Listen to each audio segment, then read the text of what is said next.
Welcome to Signature Song, the podcast where two friends come together to discuss a different artist every episode and try to figure out that artist's signature song, the song that defines them to the world. My name is Lane. Excuse me. My name is Jorge, not Lane. My name is Lane. For real. For real. Sorry, I don't know what happened there. For the first time in the history of our fledgling little podcast, and maybe that's what happened. I'm sort of not in my usual style here. We have a third person joining us today. And on a previous occasion, we had Gavin from the Holy Hour podcast, but he sent an audio recording. This time we actually have someone live on the call sitting in as a guest. And not only is this our first ever guest, which is exciting enough, she's also an amazing artist and musician in her own right. She is a singer-songwriter, multi-instrumentalist, visual artist, animator, YouTuber, a former member of the band Bent Knee, and an all-around awesome person. And joining us today is Jessica, also known as Justice Cow. Hello!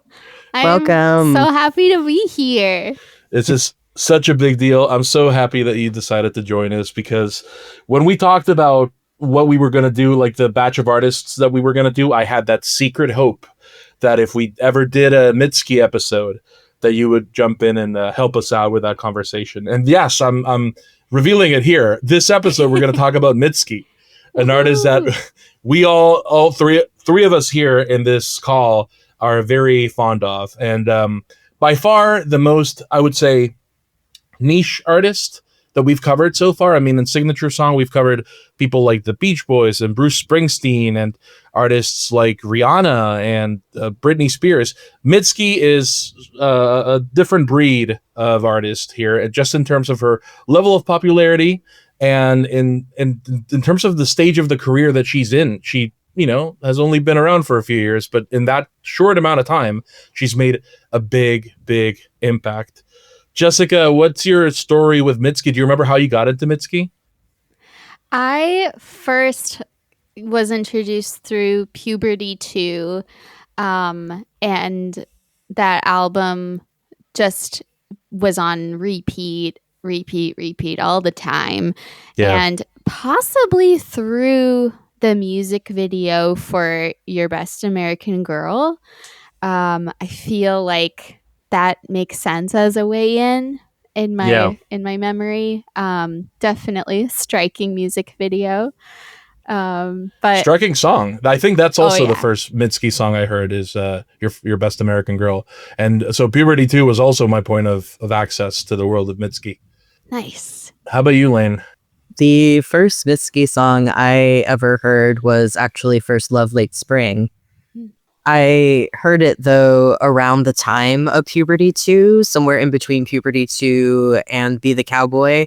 But really, I think the song that most gripped me originally was Jorge. You actually sent me Geyser, and you were like, you got to hear this song. It's amazing. And you were right, and I was hooked. Yeah, I mean, look, here on Signature Song, we try to make a distinction. We try not to let our personal feelings about songs influence whether we think it's a signature song. Geyser, I think, is definitely my favorite Mitski song. I'm just gonna say it right here, right now. It's not in the list of contenders today, because even though she's only been around for a short while, she has amassed a number of significant songs that can define different points of her career and her artistic identity. Geyser didn't quite make the cut, but that's for sure my favorite Mitski song. So now that we've established who we are, with some confusion on my end, and who we're here to talk about, why don't we jump into our contenders? All right, let's go.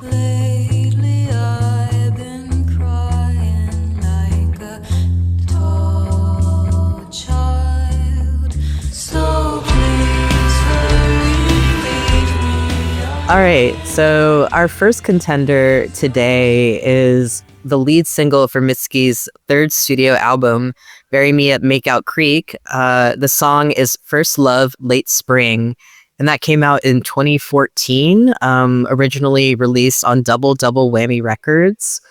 Mitski was the sole writer for this track. However, she collaborated with her longtime creative partner and producer, Patrick Hyland, who has been working with her since this album, Bury Me at Makeout Creek, and has continued through Mitski's catalog, even to her most recent work. This song, Mitski has said, was inspired by real life, the experience of falling in love when she didn't necessarily want to, and it happened anyway. This song is notable for featuring a lyric in Japanese in the chorus, which I will probably not pronounce correctly, but it means "my chest is about to burst." This was one of Mitski's first kind of breakthroughs into kind of the independent zeitgeist musically. This is one of the first songs that people might recall hearing of Mitski, and it's continued throughout her career as a staple in her live sets.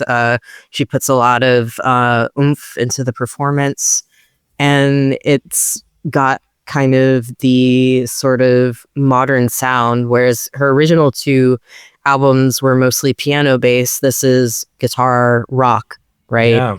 There definitely Bury Me at Makeout Creek really feels like her artistic consolidation. Like her previous albums definitely have a lot going on, and you can hear Mitski in those albums. Definitely Bury Me at Makeout Creek sounds like the version of Mitski that we now know, even though she has gone through various evolutions and styles. And I think that has to do with the fact that she found a producer who got what she was going for. Patrick Hyland seems to be a very strong collaborator and somebody who's definitely been with her since that moment and has continued to be a partner in vision. So how do you feel about First Love, Late Spring, Jessica? I really love this song. I feel like the big group vocal chorus,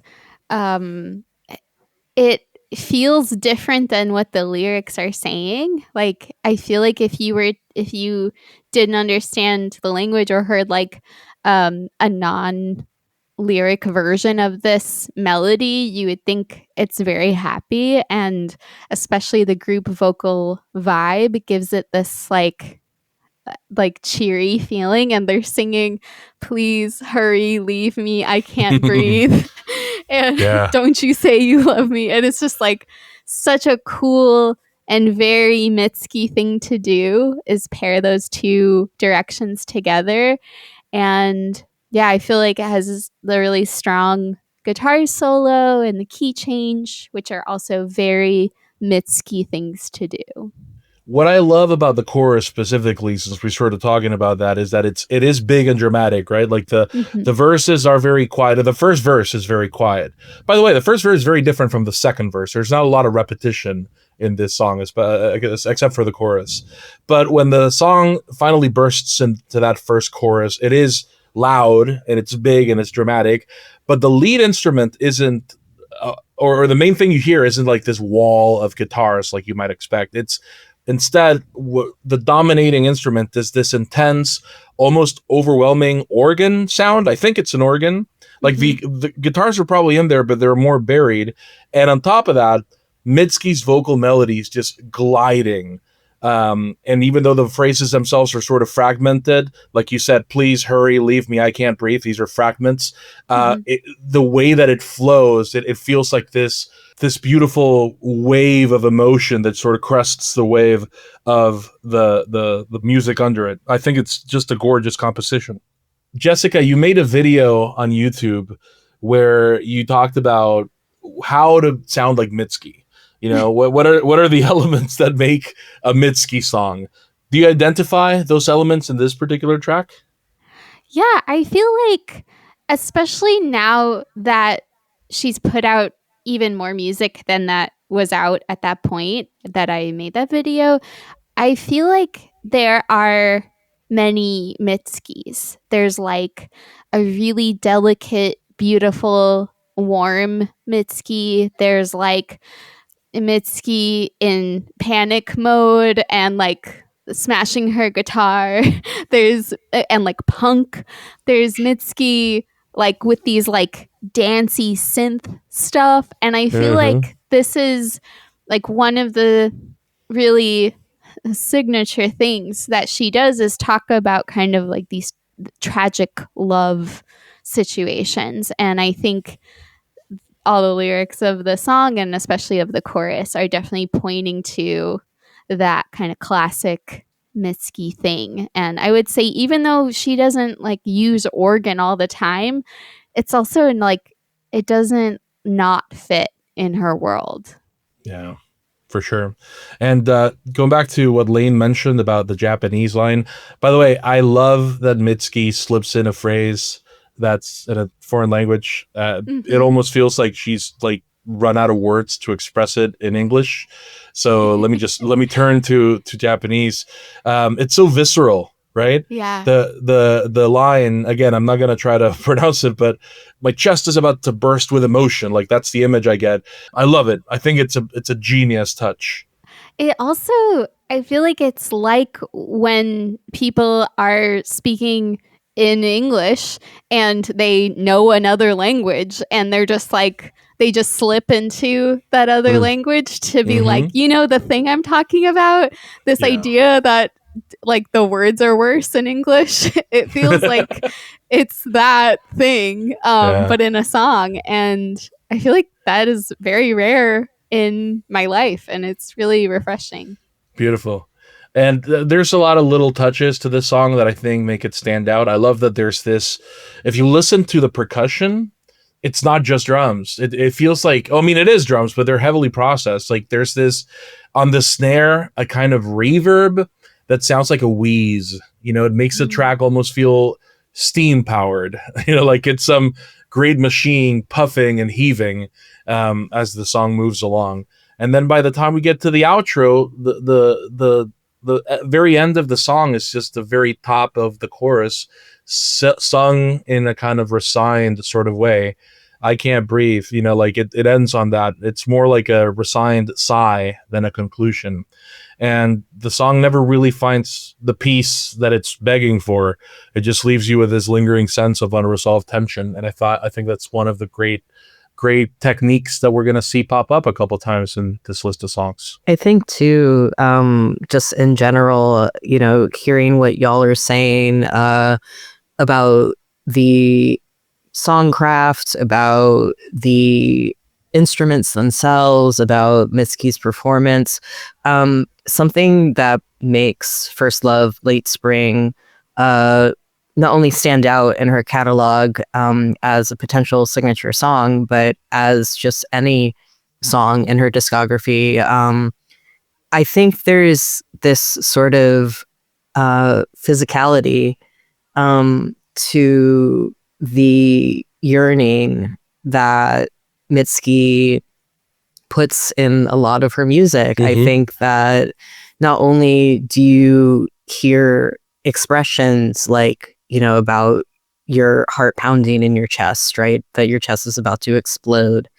Or, you know, if you've seen her live, then you know that she will play guitar laying down often while, you know, singing and screaming. And I think that First Love Late Spring is one of the first in a new chapter in Mitski's musical sonic career for a lot of different reasons, but something that she's kept from the very beginning, even on Lush and Retired from Sad New Career and Business, is this element of physicality. I hear that completely. Okay, let's move on to our next contender.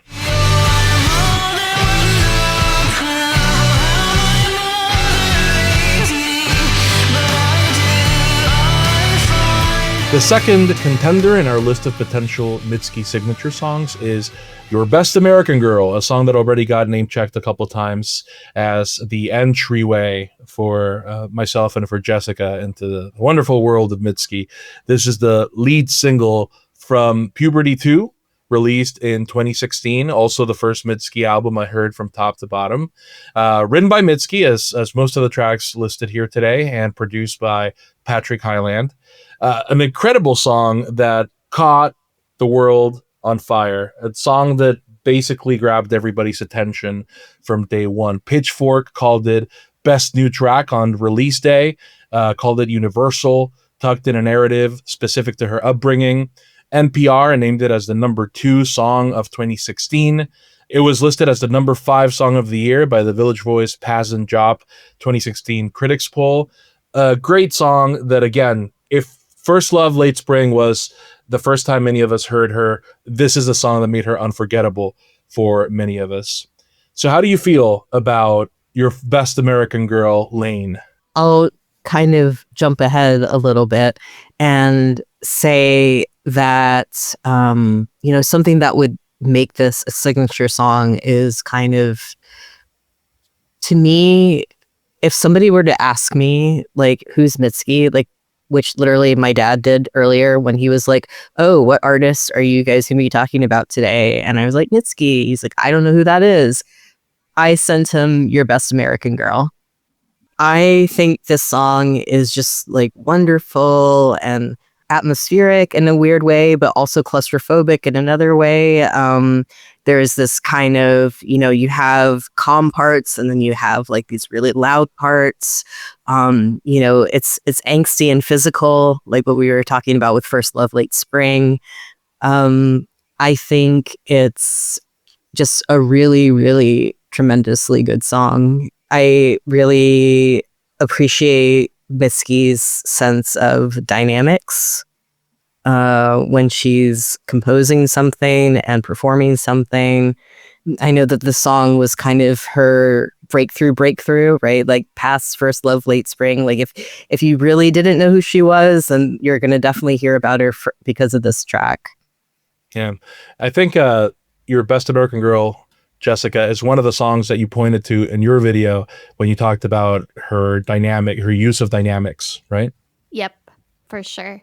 This is an incredible song. I feel like there's so many little nuggets in it, like in the writing of it. In the first verse, she has the double meaning in there of talking about spooning and being the one who's being spooned, and she says, I have nothing ahead of me, and like meaning she doesn't have anyone to hold in front of her, but also maybe her future doesn't have anything in it. And damn, Mitski. I know, right? And then also like another really incredible lyric moment is just how the chorus changes subtly from your mother wouldn't approve of how my mother raised me, but I do, I think I do. And then in the second chorus, she goes, I think I do, I finally do. And then she goes back to I do, I think I do. And I just love how in the song she's flip-flopping about her own upbringing and how she's like reflecting on what she's seeing as like an American experience and comparing her own to that. And I also feel like there's like this line where everything kind of comes together right before the guitar solo where she says, you're the one, you're all I ever wanted. I think I'll regret this. Yeah, and with a little bit of feedback seeping in. That's a great moment.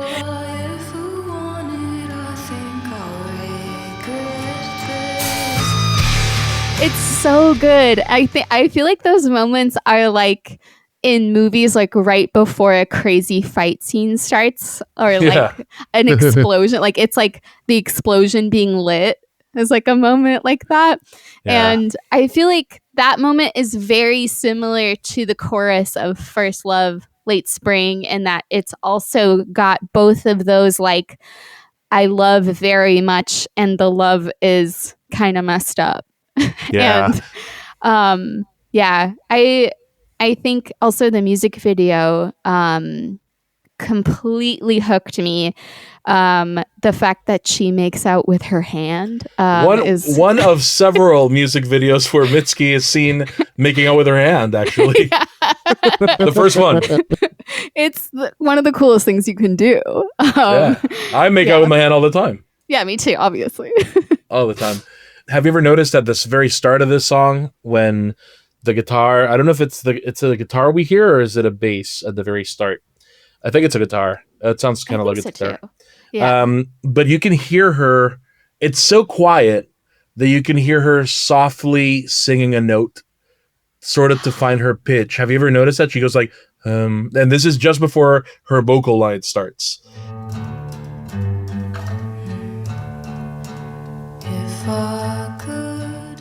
And gosh. I love that they kept that in because again, it adds to that very intimate feeling of that first chorus, of that first verse. And then just like with First Love Late Spring, the chorus explodes. But in this case, you do really hear a lot of guitar. The guitars come in with this fuzzy wall of sound, and Mitski's voice has some distortion on it.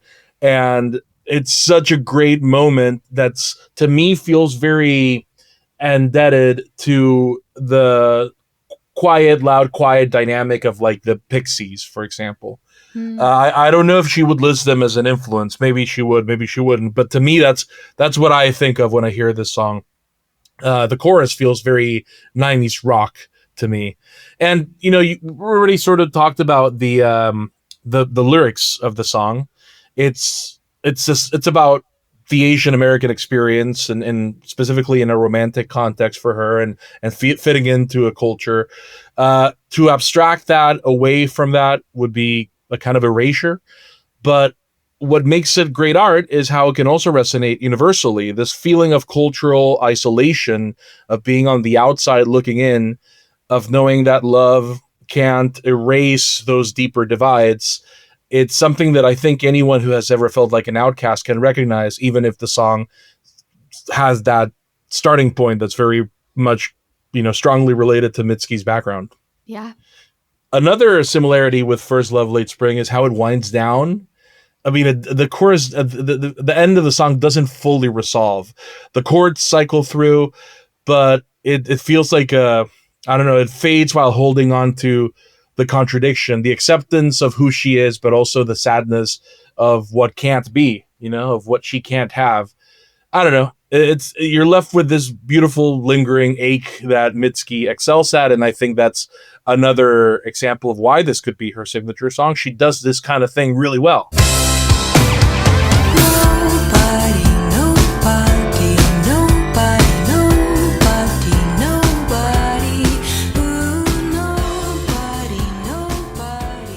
Let's put on our dancing shoes. Yeah, Mitski goes disco with our next track, Nobody. The second single from the album Be the Cowboy, which came out in 2018. She really does go disco here.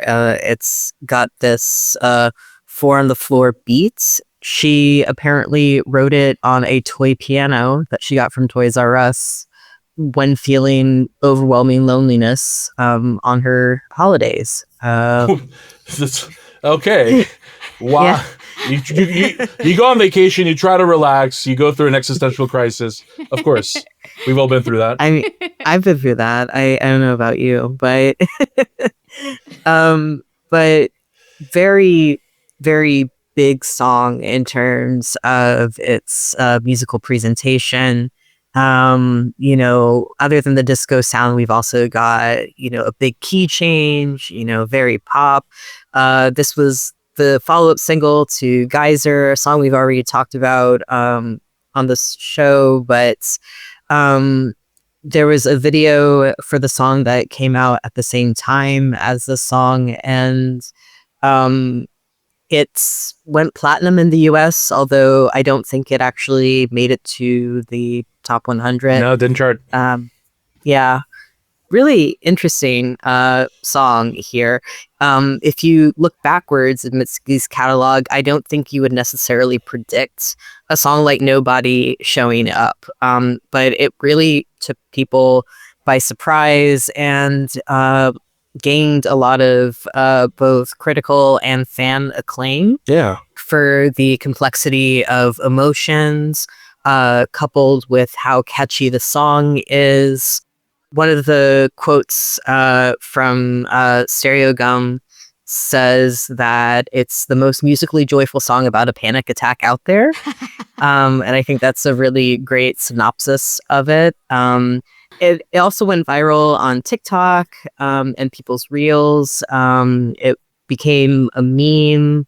She also had her late night TV breakthrough with this song. Right. It really was like the first big Mitski song. Yeah. I mean, I remember when this came out, it was, like you said, it was the second single after Geyser. Geyser was already one of my favorite songs up to that point, so I was already sold on the album. And then this came out, and I know I thought, oh, she can do this too. Like, she's gonna be a big deal. Like, I think this told me that she had the potential to rise above sort of mid-level indie stardom and to become a truly legendary artist, because she could speak this completely different musical language, completely different from anything she had done up to this point, and done so with aplomb. She did great. How do you feel about Nobody, Jessica? I also love this song. I feel like it also struck me as like, wow, this is a big departure from the like rock stuff we were doing before. And I felt like the chorus being one word really matters here. And I feel like that is part of the reason why it's so catchy. But I also think there's something about repeating a word this many times that over time changes the meaning of it. And I feel like you feel that in the different sections. Like the first chorus, maybe it's like kind of like panicky, like there's no one around, but it's also, because it's so groovy, there's like a lightness or like a denial in it. And then during the second chorus, that's more extended, when it goes up in pitch, it feels like more intense and more frantic. And then to end on these super slow nobodies that are like samples and they're not like sung live, reminded me a lot of the saxophone samples at the end of Happy from Puberty 2. Right. And also just I feel like that's the moment where the emotion and the sound like meet each other.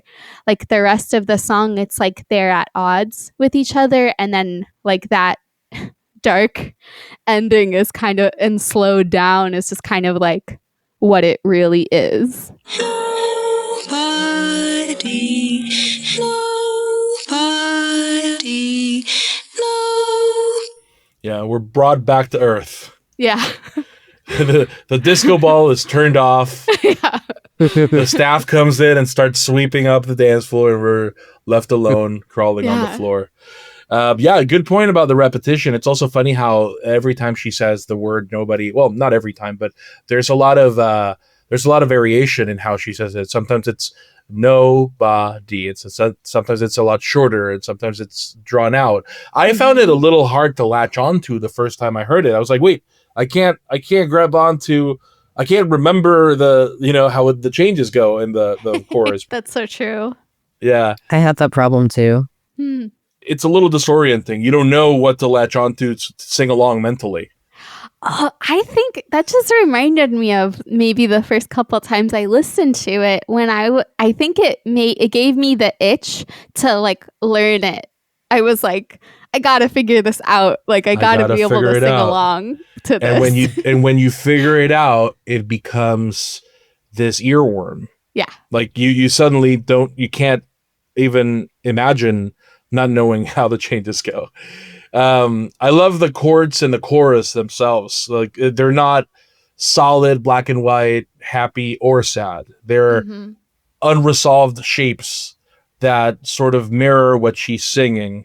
And then by the time the song changes keys, like you mentioned, Jessica, goes up, it's like this loneliness has grown too big to fit where it started for her. It's like a spiral, not really like a spiral of despair. But it feels hypnotic, almost like a mantra, and that really amplifies the sense of isolation. I love that it just shifts up and up. It's like, it keeps climbing through multiple keys, and it makes the lyric about being big and small again feel even more poignant. I mean, we know that she's not talking about that, but it mirrors that sort of sense of stagnation. Musically, she just keeps rising. Like the feeling is spiraling bigger than she can control. It's just a really clever construction. It's kind of manic in a way, right? Like this sort of desperation that she's like clinging to in her performance, but the music keeps getting bigger and bigger, and it's like the stakes are getting higher and higher. It kind of reminds me of some stuff that like Robert Smith does sometimes. Yeah, I hear it for sure. That's a good comparison. And then, I mean, we're talking about the chorus a lot, but the verses also have so much going on. I mean, the line about Venus, planet of love, was destroyed by global warming. Did its people want too much too? Oh. Damn, that's a great line. Good. Yeah. Wow. And it really reshapes it. It sort of, I don't know if it's trying to do this, but to me, it sort of zooms out of her current emotional state and contextualizes it against the entirety of time, of space and time, and makes it look so small and petty.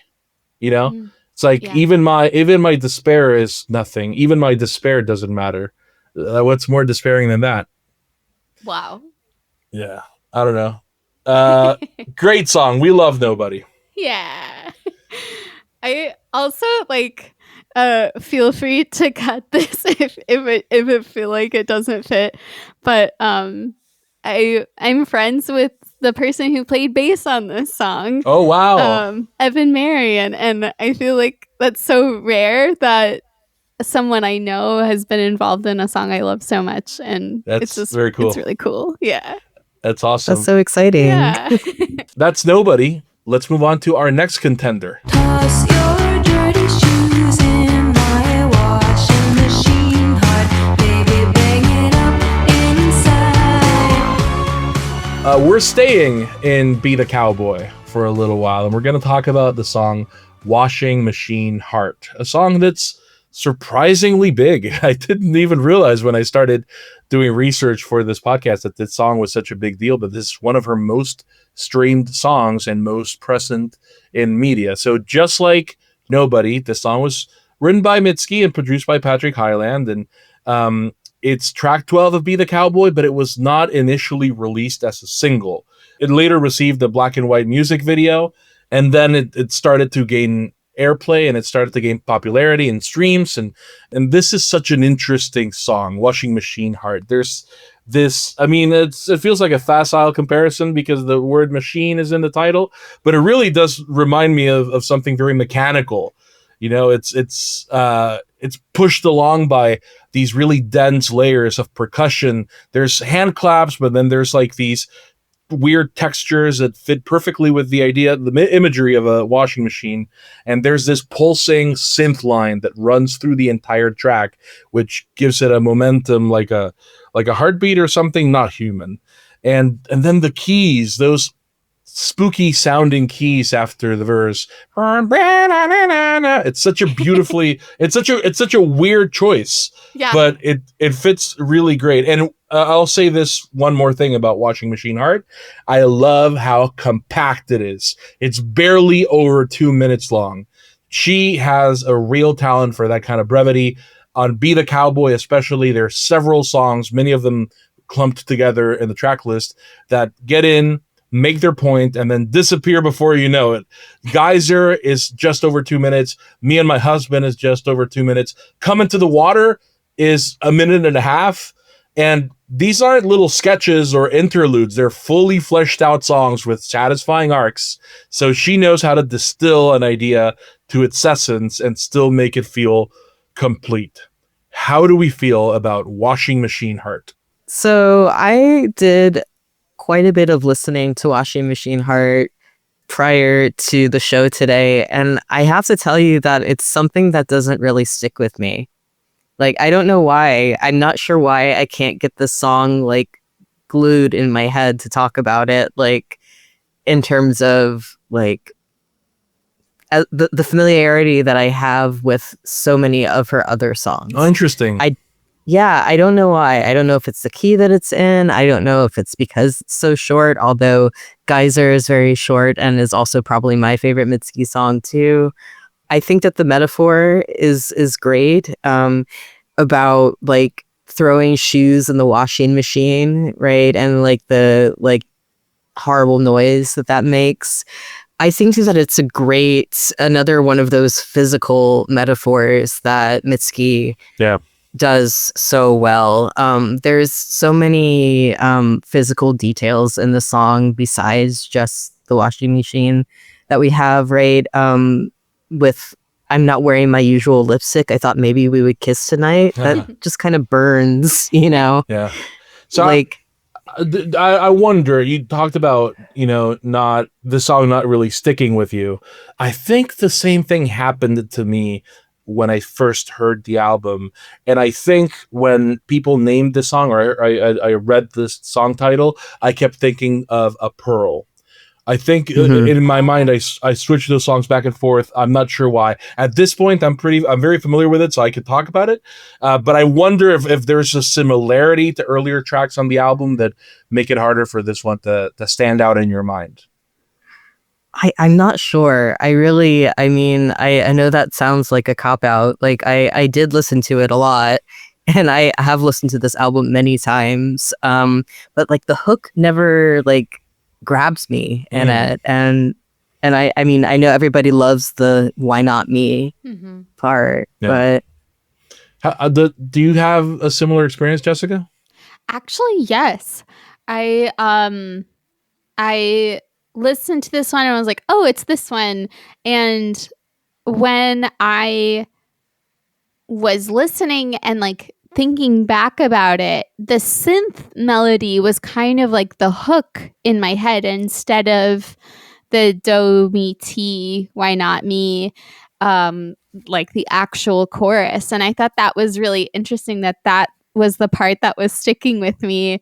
And it also has the longing, the yearning, the imperfect love elements, and the like really like hooky synth part, which are all like classic Mitski things. But yeah, I think there's something about how like wherever songs meet you in your life, I think that has a big part to how they like get folded in to your memory and how you relate to them. And I think that this one, I think probably somebody had that like TikTok experience where they were like, oh my gosh, the why not me is like how like what I think, or like the washing machine, like I'm just a vessel for your dirt. I feel like that. But for whatever reason, yeah, it didn't stick for me the same way. that's a good point, because I was very happily in love at the time this album came out. So maybe it didn't really resonate. It's not for you if you're happily in love. Mitski in general. No, I'm kidding. This song, like I said earlier, is surprisingly big. And like you said, Jessica, sometimes it's about how a song finds you and the angle that it manages to reach into your world. In this case, this song was on the Netflix drama You, prominently featured on an episode of You, and I think that may have something to do with its popularity, because that show has a rabid, scary fan base. and it's also been on Mythic Quest. I think it's just one of the few Mitski songs that has a large cultural footprint beyond streaming, beyond social media. Like this has appeared in movies and TV, and people have heard it through different, various different sources rather than going and looking for Mitski. I do love this song. I'll say this. I'm a big fan of the "Do Me T, Why Not Me" part. It's just, to me, it's funny that it's like, it sounds like a child's music lesson, something innocent and sing-songy, but "Why Not Me" makes it like childlike language wrapped around the heartbreak of a disillusioned adult. The music under those lines doesn't resolve either. It shifts in a weird way, and it makes the repetition become maybe more haunting every time it cycles through. So in just over 2 minutes, I think Mitski manages to pack in a lot. Yeah. I also, when I was listening to this today, and I actually realized I hadn't looked at the lyrics of this song before today, and I was like, oh, that's what she's saying, "Do me T," and then I was like, is it actually "Do me T"? And it is, but I feel like I had to check. I like it. This is a life free from destiny. So for our next contender, we have 2022's "This Is a Life." So we're going a little bit forward in the future now. This song was produced by the trio Sunlux, who produced the entire Everything Everywhere All at Once soundtrack, where the song is featured during the film's end credits. In addition to co-writing this track with Mitski, musically, they also co-wrote the lyrics with David Byrne. And this soundtrack was kind of an intentional, all-encompassing project for them, with a bunch of different cues, both visually and musically, kind of interplaying. So when the Everything Everywhere All at Once soundtrack came out, this was a single for that soundtrack, and there are two versions. One is an extended version, and then the original version, which is heard over the film's credits. And this song was nominated for an Oscar for Best Original Song, and the film won Best Picture, among other Oscars, but not for the song. This is a moment of magnitude for Mitski, in that it is taking her out of the realm of, music critics and fans, right? And really elevating the medium of her artistry by being featured in such a prominent piece and a significant film culturally. I want to make sure that we're clear on the magnitude of this. Mitski is singing on the closing credits of the most celebrated film of all time. This is no small thing.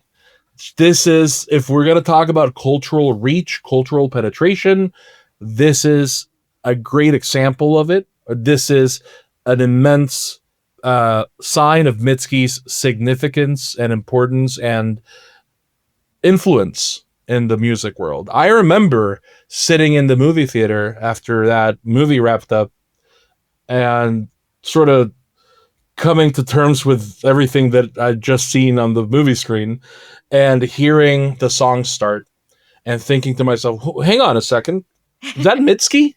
Yeah. Is that Mitski's voice? Oh, wait, is that David Byrne singing with Mitski? I mean, this may be the most discoursed film of all time. A lot of the discourse around this film was exhausting, but the fact that a very online person, didn't ever hear about Mitski being on the credits was very weird to me. Like, oh wait, I didn't even, like, this didn't, all the noise around this film, this didn't even register. I was not prepared. But I was happy for her because this is such a big deal. And again, Academy Award nominee Mitski, good for her. I'm so proud, parasocially proud of Mitski. I haven't even seen this movie yet, so honestly, like this was the first time that I listened to this song was for the podcast.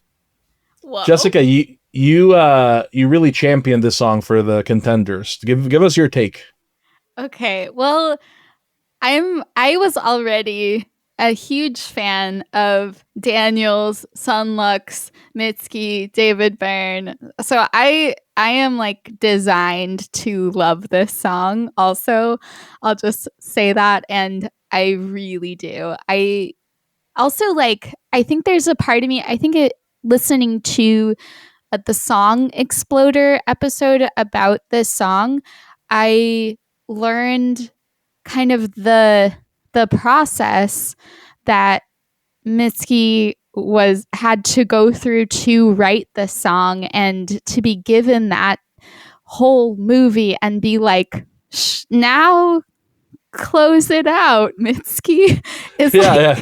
so No like, big deal. impossible prompt, and impossibly she still rose above like my expectations. And I love how big the lyrics can be, every possibility, every space, every time, and how small the things are in the song, like hands and toes, which I think to me brings me to like those things come up a lot for like new parents or something thinking about their kids, which is a huge theme in the movie. And just yeah, I was also like parasocially proud of Mitski and just like, oh my god, like, And not just because of the status of appearing on this movie, but also because of how she did it. Yeah. She really put herself in it. And I feel like that's the only way to be to touch other people, is to talk really like openly and honestly and about the small details that make up a life. And whenever you try to be too vague to include everyone, you end up leaving everyone out. And that's like one of my favorite things about songwriting. And I'm so in awe of everything she wrote. And then also the David Byrne duet elements are just gorgeous. And to go from "This is a life," we hear that line over and over again, "This is a life," and then the last line, "This is our life," is just so beautiful. Yeah, I love that Mitski's vocal delivery is very steady, often holding these long notes that stretch over chords changing. Like she's anchoring herself in this harmonically unstable world, and then David Byrne's voice enters almost like a counterweight, Yes. weaving in and out, and yeah, together they create this impression of multiple lives, multiple voices coexisting in the same musical universe. It's a duet that feels like a conversation across universes or timelines. Yeah. I mean, and that ties. I mean, Lane, you haven't seen it. The movie has a lot to do with. I mean, it touches a lot of different themes, but the plot devices that it uses for those themes is the multiverse, multiple universes, and I think this song really captures it in a very poignant way, where you step away from the concept of multiverses that can feel kind of comic booky, and feels more like about the immensity and also smallness of a life that is lived by all of us. And as far as the song, like the music of it, do you remember if on the Song Exploder episode, did they talk about whether Mitski had a hand in writing the music? I don't remember. Okay. I wonder because like many of these songs we've discussed today, this song never fully resolves. It makes it feel like it's always opening new doors. You know, there's something meditative about it, but also a little unsettling. You know, that it's like comfort and disorientation. And I think that duality really makes it stick. Yeah, and there's a lot of dynamic swells. Mm-hmm. Yeah. Yeah, beautiful. Like, beautiful little moments of like those swells that you're talking about. It feels otherworldly. Mhm. I really love the way this song sounds.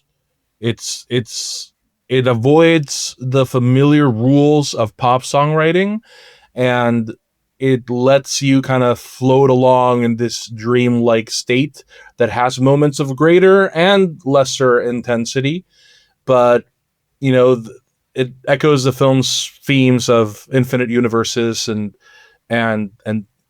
you know, that human touch.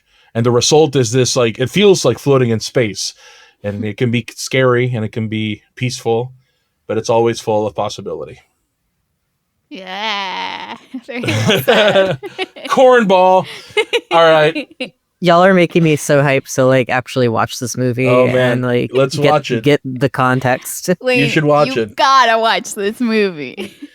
You're gonna It watch sounds it. like the kind of storytelling I like. You're gonna watch it, and we're gonna get in an argument about it. It's gonna be like I when can't wait. you watched Barbie, and I was like, I didn't like this one. All right, now we're gonna move to our final contender. Just my love is mine, all mine. I love mine. My Love, Mine All Mine. A song title that I can never get right, no matter how many times I see it. I will never remember how the sequence of words, the exact sequence of words. This is the third single from Mitski's 7th studio album. The Land is Inhospitable, and So Are We, released in 2023. And I think it's fair to say that almost 10 years after Bury Me in Makeout Creek, this is Mitski's breakthrough hit into the pop charts. This song charted and peaked at number 26 on the US Billboard Hot 100. It peaked at number 8 in the UK singles chart. It peaked at number 12 in the Billboard Global 200. When I was talking to Lane about doing this episode about Mitski, I'm like, well, it's going to be interesting because we're not going to be able to talk about charts. She's never charted. Oh, I was so wrong. This song was a hit. This song was a bona fide hit. I couldn't believe it. And it's a hit largely because of, the reasons you would expect in 2023, 2024, and 2025. Social media. TikTok grabbed onto this song with a fierce intensity. And anytime anybody wanted to convey a feeling of loveliness, a feeling of comfort, of romantic, tender love, this would be the song that they would pick for their reel where they're snuggling with their kitty cat or something. I don't know. It's a gorgeous song that I didn't expect to be the hit that it ended up becoming.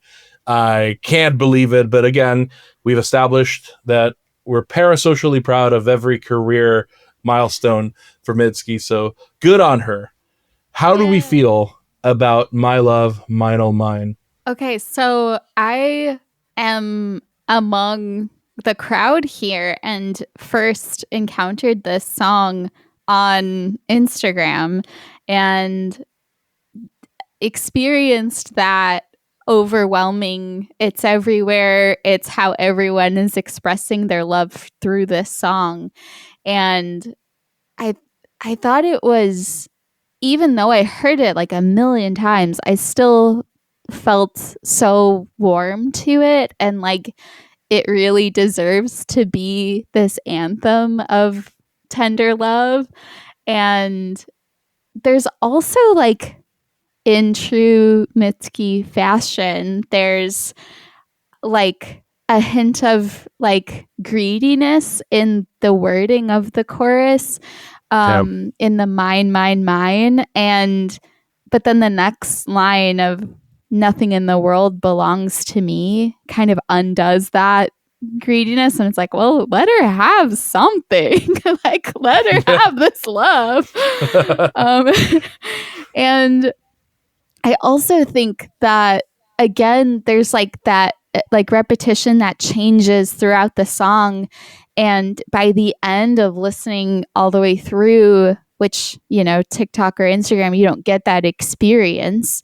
Well, you do these days, but not back then when clips were only like 1 minute long. I think that there's like aspirational elements in it. Like, I think it's interesting to talk about the love instead of the person or the thing or the creature. Yeah. And I feel like to me, it's like there's a hint of a little bit less security in it. And that's why there's like more like pulling it towards yourself. And yeah, I think there's a lot of nuance in the like warm, fuzzy, like beautiful Instagram model with her cat. You know, like I think that in the song, I think that's also why it is like as loved as it is. If it was one flavor, people wouldn't be so drawn to it. Yeah, too much sugar. Yeah. You said, let her have this love. That's like, let her have this love, the Mitski story. God, let her love. The title of her biography. Yeah. Lane, how do you feel about this one? So I agree with you, Jessica. I think there is this sort of complication to the love here, and I think that makes it infinitely more relatable and lovely. I also think Mitski, like many of our previous artists on this podcast, refuses to be confined by genre. We're seeing sort of a new style of her songwriting in this song. I am firmly of the opinion that it should have had all the memeable success that it did. So I'm pleased with that, and also parasocially proud of Mitski. But also, I'm proud of Mitski's subtle coming out in this song, because this is the first time that I think we hear her use a female pronoun for somebody that she has. Is that true? What? I'm sorry. I didn't realize that. I didn't look either. that closely. I feel like it is. I feel like previous songs either had male or no pronouns, or, you know, you, second person pronouns. That's what stuck out to me, but I could be wrong. No, but that's valid. I just didn't realize that. I didn't pick up on that at all. Yeah, that's a cool point. That is a cool point. And this would be the song to do it in. There's this simplicity to this song that I really like. I will confess that it took a while for me to warm up to this song. I think at first I didn't get it. I didn't get why this was supposed to be interesting. It just seemed so standard to me. But with time, and with actually listening to the full song, as you pointed out, Jessica, I was only getting clips of it until I actually sat down with the album. I get much more of a Dusty Springfield kind of thing now. Like I contextualize it along different artists than when it initially came out. But I really like the construction of it because it is very simple. Just 4 chords cycling throughout. It's a sequence that ends with D major moving into a D minor, and that twist is unexpected. It's like a little bit of that bittersweet feeling that we were talking about. It's a tiny shift that gives the song a more of a haunting quality, and she sings it very plainly and very tenderly. It feels almost like a conversation. She's talking to the moon at one point. Is that the female pronouns? Is she referring to the moon as she? Maybe that's it. No. Oh. My baby here on Earth showed me what my heart was worth. So when it comes to be my turn, could you shine it down here for her? Oh, got it. Yeah. Beautiful. But yeah, the repetition of mine, all mine just feels like a declaration, but also like a plea. And again, that's speaking to that, that prayer-like nature of the song. I'm impressed that this became as big as it did. It doesn't feel like a song you would hear on the radio. It doesn't feel like a song that would be on the US Billboard Top 40. So I'm glad. I'm glad that it did. I'm glad that it did because this gave her any kind of success that she can have as a musician will continue to fuel her career and will continue to get more Mitski albums, and she'll continue to build this legend that she's already been building over the last decade and a half. So big fan of this one. I also wanted to say that that chord progression shift that you're talking about is also very St. Vincent. And I feel like there is a moment, I feel like maybe in Actor that is like the same shift. And I just like there, to me, there's always like a very slight comparison between St. Vincent and Mitski in some of their stylistic choices. And I feel like that's a moment where I'm like, right, they're like, they kind of like came up in a similar era, in a similar place. And it's like, it makes sense for them to share some qualities. For sure. I'd hear that 100%. So we get to the point in our show where we've talked about our contenders. Let's talk about some songs that didn't make the cut, but we want to shout out anyway. Do you have any, Jessica? Oh, You were not prepared for that one. No. maybe I could start with maybe I could start here with a couple, and then if you have any, for me, a big one. In fact, it was originally on the list, but we ended up removing it. We ended up swapping it out for This Is a Life. Is I Bet on Losing Dogs. Another unexpectedly big song for Mitski. If we're talking about viral hits, Strawberry Blonde is also another one that went super viral. And TikTok ran with it. And it's the reason why when I saw Mitski a couple of years ago here in Buenos Aires, the show was packed to the brim with screaming teenagers who were asking for that track, and she didn't end up performing it. I don't think she likes it very much. And then another one was Geyser, which we've already discussed as being one of our favorite songs. It just, didn't quite make it to that level of influence or cultural presence that we look to for a contender. We also talked about Francis Forever. Francis Forever actually was played on the cartoon Adventure Time by one of the main characters, Marceline. She covers the song with some other characters in the band or whatever. But I don't know, I think that song is also like maybe sometimes like people's gateway into Mitski because of being featured on such a popular show. Yeah, definitely. I also really love, I mentioned Puberty 2, the whole album I was pretty obsessed with. So some tracks from that have really stuck with me are Happy and Crack Baby. I feel like... You know which one's a great one from Puberty 2? Once More to See You. I would never call that a signature song because I don't think it's popular enough, but it's just a gorgeous song. I love that song. Yeah. Yeah, I think that there was a rawness in Puberty 2 and the albums that came before that it's amazing that it's not gone in her most recent music, and but it's evolved, and it's really cool to see all these facets that she has had, recycling, but coming out different every time. Awesome. Okay. So if our podcast is a reality show, as we've compared it to in the past, we come to the rose ceremony and we come to our decision. Now, we are going to tell you what we thought Mitski's signature song is, and we're going to go one by one, and we're going to start with our guest, Jessica. Yes. What is Mitski's signature song? I think it's Your Best American Girl, and I think it's Your Best American Girl because, like Lane said, it's the song you show people to explain Mitski when you're like, I need you to know about this artist. Listen to this song or watch this video.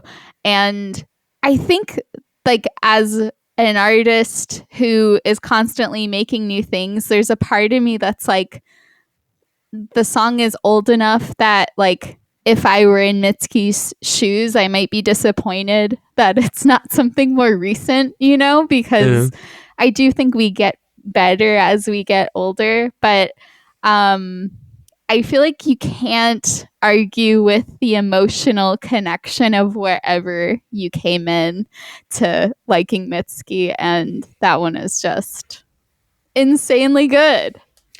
Well done. Lane, do you want to go next? Sure.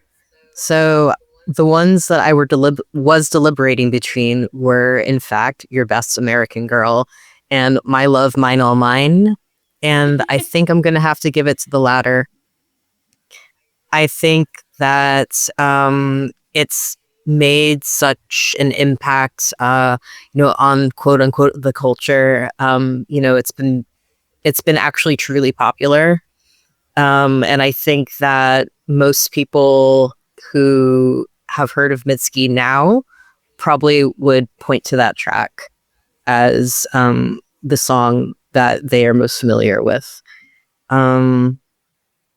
It's not my pick for my favorite Mitski song, and it's not the one that I got introduced to her with, but I think that its reputation precedes itself. Earlier, when we started recording Mitski, Lane, we talked I called you Mitski. Wow, you must think so highly of me. When we started recording, Lane, we both said that we were torn between two songs, and we wondered if they were the same two songs. Yes, they were. I was also torn between Your Best American Girl and My Love, Mine, All Mine. Except in this case, I'm going to give it to Your Best American Girl.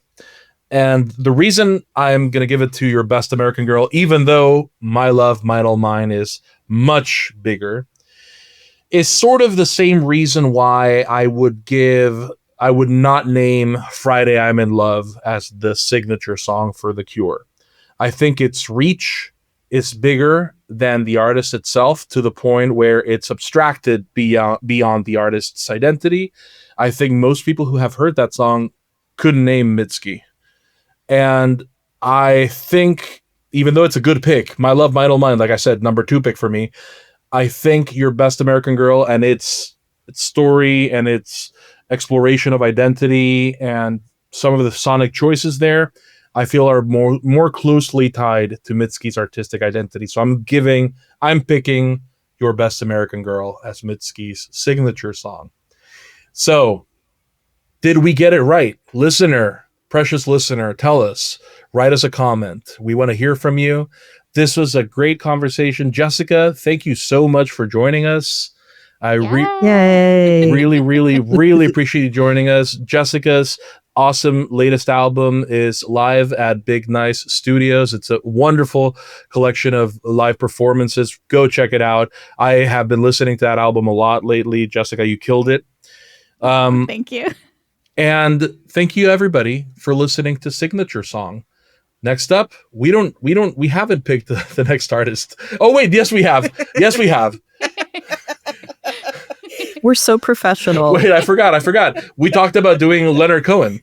Yeah, we did. Okay, next time you hear us, we're going to talk about Leonard Cohen. And Jessica's not going to be here, and we're going to miss her a lot. And they'll all be very dour. It will be like, whatever, I don't even care. All right, thanks everybody. Bye, everyone. Bye.